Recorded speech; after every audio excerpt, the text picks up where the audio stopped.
Mi madre, una señora 2 veces viuda de casi 70 años, se enteró al mismo tiempo de 2 novedades sobre su único hijo varón. Primero, le dijeron que me había dado un infarto, que yo estaba grave en el extranjero y que mi vida pendía de un hilo. Y un rato después, le confirmaron que durante la desgracia no me acompañaba mi esposa ni mi pequeña hija, sino una mujer desconocida a la que mi madre bautizó inmediatamente la otra, y a quien por supuesto le adjudicó la culpa de mi episodio cardíaco, de mi desbarranco sentimental y de mis futuras desgracias económicas. Chichita, mi madre, es así. No le gustan mucho las medias tintas.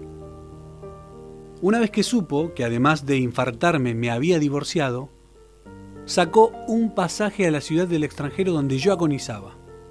Su objetivo era llegar a tiempo para poder matarme con sus propias manos, antes de que lo hiciera el coágulo de grasa que me obstruía el corazón.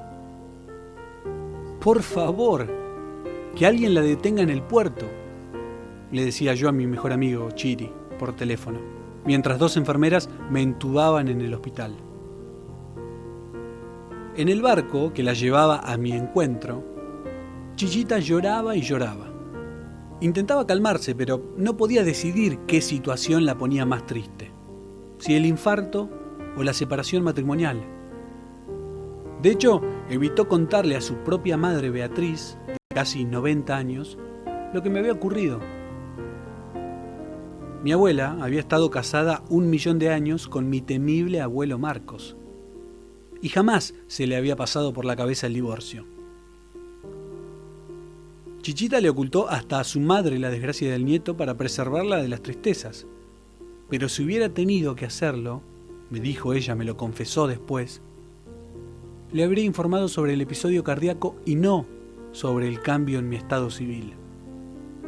A mi madre, lo segundo le parecía más trágico.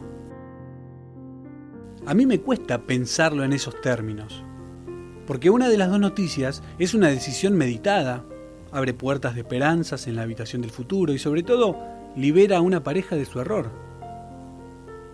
La otra noticia sí es preocupante. Se trata de la peligrosa lesión de unos tejidos en el pecho que provocan que la pobre víctima, es decir, yo, ya no pueda disfrutar nunca más del queso semicurado y del resto de los placeres de la vida. Para mí no hay punto de comparación entre un infarto y un divorcio. Pero, ¿esto que siente mi madre es puramente generacional?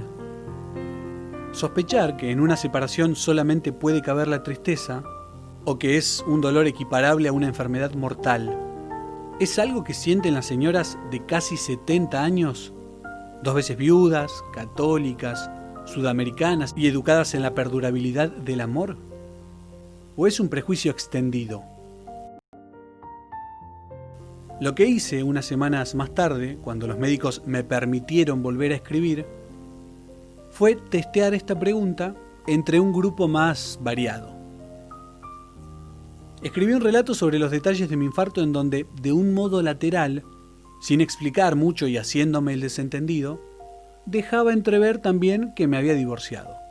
Y un martes cualquiera publiqué el texto en mi blog, donde suelen ir a entretenerse lectores de edades y geografías diversas que conocen bastante bien mi vida privada. Les quise contar a ellos el asunto del mismo modo que se enteró Chichita, es decir, de sopetón, como para espiar sus reacciones en los comentarios. Lo que hice fue simple. Envolví la noticia de la separación entre otras novedades de la trama, como si fuese un elemento sin importancia de la banda sonora. Si hubiera tenido que elegir el peor momento para morirme, habría sido ese, escribí. No solamente estaba en un país que no era mío, sino que también me había separado de Cristina después de 15 años y la única persona que sabía que yo estaba en Uruguay con Julieta era la propia Cristina. Y para peor, el equipo de fútbol más bullicioso de Montevideo acababa de salir campeón y el tráfico a los hospitales era imposible. Después de ese párrafo seguí con la narración cardíaca hasta el final, haciéndome bastante el boludo sobre el otro asunto. El resultado fue alucinante. a la mayoría de los lectores les importó poco o nada que yo haya estado al borde de la muerte.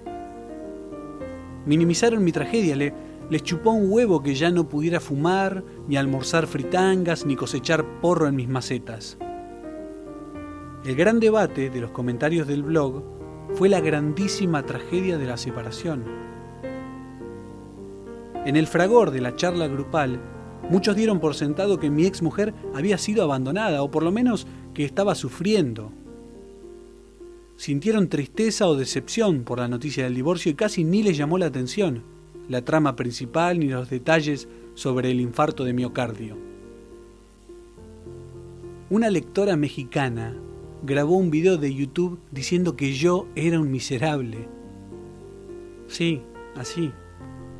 Otro lector aportó una frase de Enrique Jardiel Poncela que dice: el amor es como una goma elástica que dos seres mantienen tirantes, sujetándola con los dientes.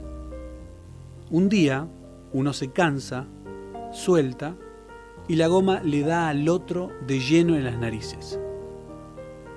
Otro grupo muy divertido que entiende bien la fusión entre vida y literatura, confesaba que iba a echar de menos a Cristina como personaje de mis historias, y que rechazaría con prejuicio cualquier aparición futura de Julieta, mi nueva pareja, a la que bautizaron con seudónimos horribles. Se habían convertido todos, absolutamente todos, en Chichita.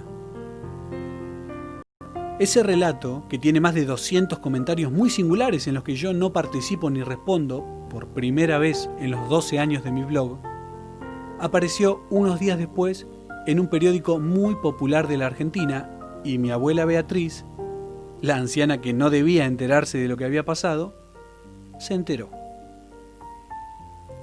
Mi madre fue a visitarla la tarde siguiente y mi abuela estaba más silenciosa de lo habitual. Después del té, madre e hija se sentaron a ver la televisión. Mi abuela entonces preguntó, sin vueltas: ¿así que Hernán tuvo un infarto? Mi madre, sorprendida, le dijo que sí. Decile que se cuide, que no sea pavo. Mi madre asintió otra vez y las dos volvieron a quedarse en silencio. Al rato, mi abuela arremetió de nuevo. ¿Y es verdad que se separó, como dice el diario?, preguntó con los ojos suspicaces. Chichita suspiró profundo, previendo el melodrama, y le dijo que sí, que ya no vivíamos juntos. Entonces, mi abuela Beatriz bajó la vista.